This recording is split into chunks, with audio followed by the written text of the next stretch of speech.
Hello guys, welcome back माय YouTube channel. तो guys, आज हम आपको हमारी घर को दिखाने वाली हूँ, मतलब मेरी माँ की घर यानी मेरी बचपन की घर को दिखाने वाली हूँ। और कौन कौन रहती है, कैसे रहती है, इसको आज मैं वीडियो के साथ आप लोगों को दिखाने वाली हूँ। और हमारी बचपन की घर कितनी अच्छी है, इतना उसी है कि बिल्डिंग बहुत बड़े बड़े आज हम आपको दिखाने वाली हूँ कि कितनी ताला हमारी होम टूर को दिखाने वाली हूँ, हमारी माँ की घर को। तो फ्रेंड्स, आज हमारी वीडियो को अंत तक देखते रहिए मेरे साथ। चलो आज दिखाने वाली हूँ मैं। टें लोगोफोर दिनै आरोना आङो जोंहानि आइमोननि न'खौ दिन्थिनोसै नोंथां। दिनै आरोना माबायदि जोंहानि न'आ, गोदोनि न'आ माने आंनि जोनोम न'आ होनलाय आरोना लोगोफोर। ओमफ्राय माबायदि खैताला बिल्डिं नायलांदो आरोना लोगोफोर, बेसेबा गोजौ बिल्डिंखा नायलांनो हागोन आं दिनै नोंथांमोननो फारि फारि देखायलांगोन आरो सोर सोर थायो माबायदि आरोना लोगोफोर। अब्ला नायलांबाय थादो आंनि भिडिअखौ जोबजासिम लोगोफोर। फैदो नै लोगोफोर, गिबियावनो जोंहानि न'नि उनथिंजाय माने ट्रेन साइडनो होना नै खाथियावनो आरोना ट्रेन आलिया, ओमफ्राय स्टेसना बेथिंजाय दङ। खाथियावनो स्टेसनाबो बारा गोजान नङा आरो बे जाबाय ट्रेन आलि।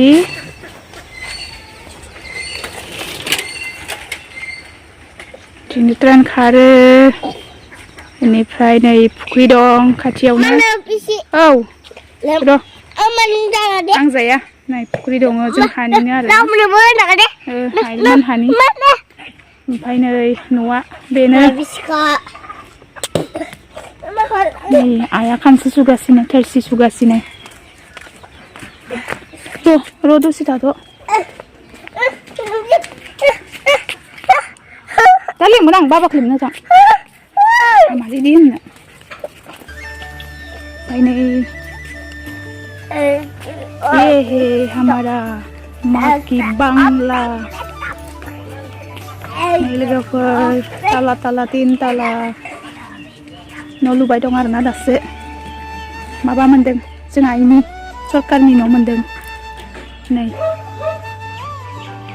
ओमफ्राय नै जोंहा आइनि रुम। दले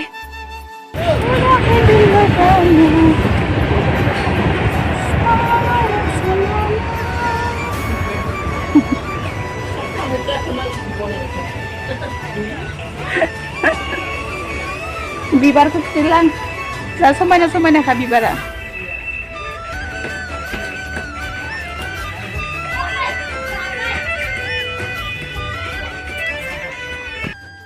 ट्रेन फैलायबाय, ट्रेन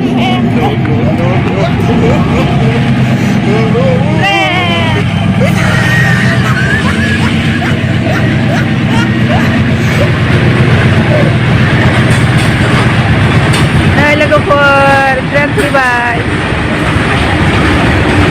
खाथियावनो आरोना। औ बे ट्रेन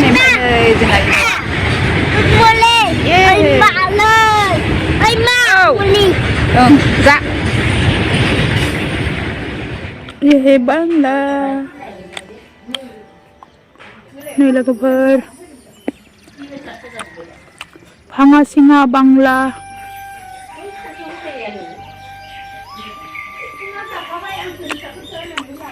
ओइबो मोनसे सरकारि न', बेबो मोनसे बे आइ लाहानि, बै आबैनि, बोजों आलदा बोजों आलदा। आबैया उन्दुबाय।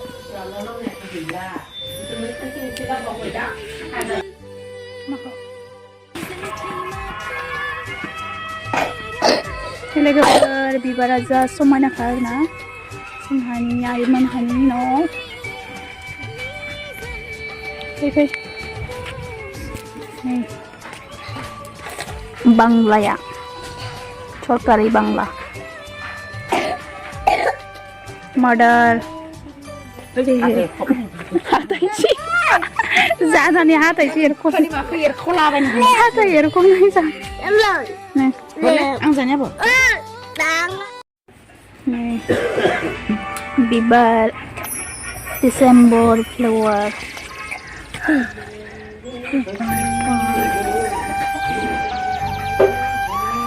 ये beautiful kak betul pola beautiful flower beautiful flower ada nih so beautiful wow wow wow wow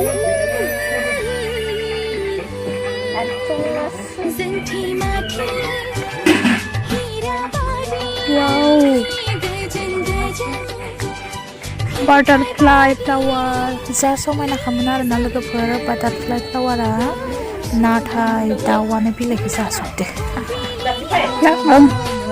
गिबियावनो आङो फ्लावार गार्डेनखौनो खोन्थिबाय नै बिराद बिउटिफुल खा लोगोफोरना एकदम प्लास्टिकनि रखमसो नुयो आरोना मा मुं आं बेखौहाय मोनथिथ'ला मा होनो मोनथिथ'ला आरोना Ichikan ada, budaya pun ada. Ichikan ada. Dari ichikan ada. so pretty खा लोगोफोर जा समायना pretty खा bila बार गाबाय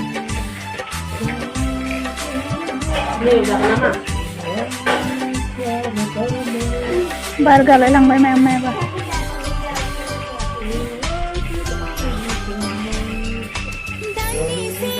wow जि समायना खानाय लोगोफोर सानफ्लावार बायदि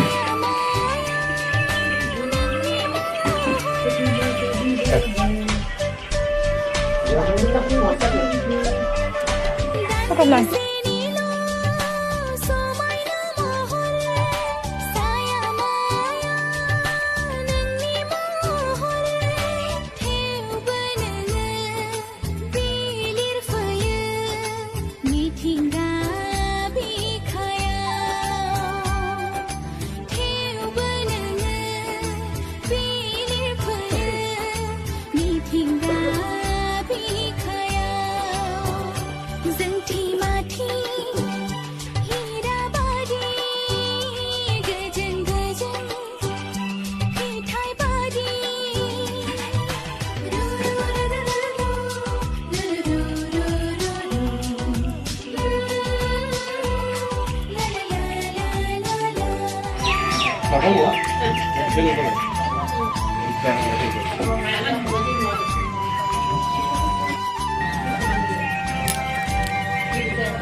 beautiful oi ini kasih ya akan snipe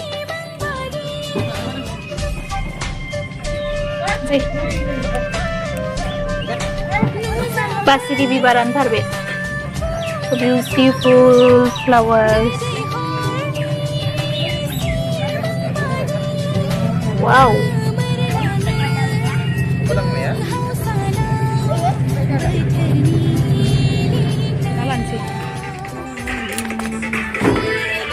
ओंखाम खुरबायनो ओंखामखौ जाग्रोना लानोसै जाखांबायनो सासेया ओंखाम जाग्रोनोसैलै लोगोफोर गोजा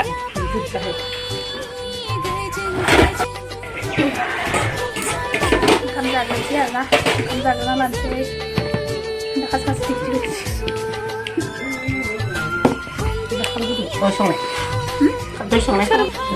नै खारै ओंख्रि लाफा लाइ खारै ना दं आयो दाउ लकेलजों खुमब्रा जानोसै आरोना मार गोथावखा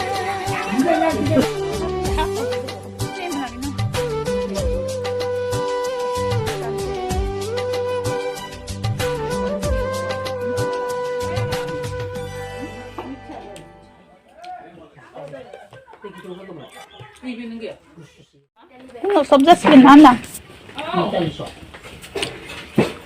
ओंखाम जाबाय दे जा थांनो फैलायबाय ओंखाम जाबाय नै लाइ लाफा ना खारै संदो आरो अमादो जाखानायानो नैया मोखांखौ मदाले ले जाखानानै हायना होजोब बुआ वो भी बुआ है और ये हमारी मॉम। आओ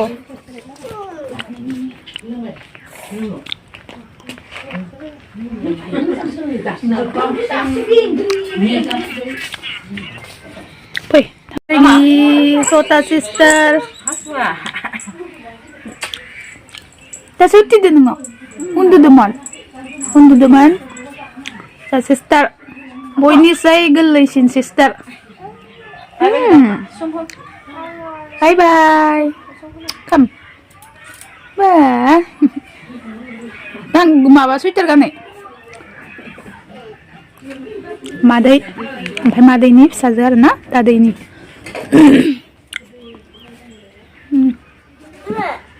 सोरगिदिं न'खौ दिन्थिजोब्बाय आं एकदम डेन्जारखा बांलाया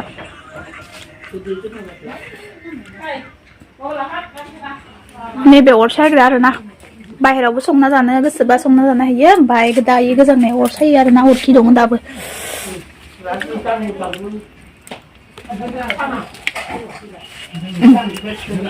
तो गाइस कैसा लगा मेरा वीडियो आज की वीडियो में कमेंट करके भेज देना ये है फूल पूरा बेड़ा पार हो चुकी है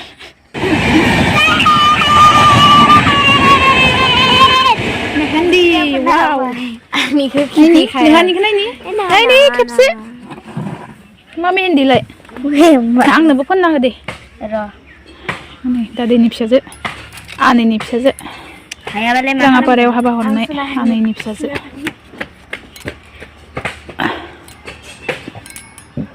मेरे हाथों में लगा के दो मेकअप लगाऊंगी मेहंदी मुझे अभी नहीं लगाना छोटा सा सिर्फ छोटा सा रुको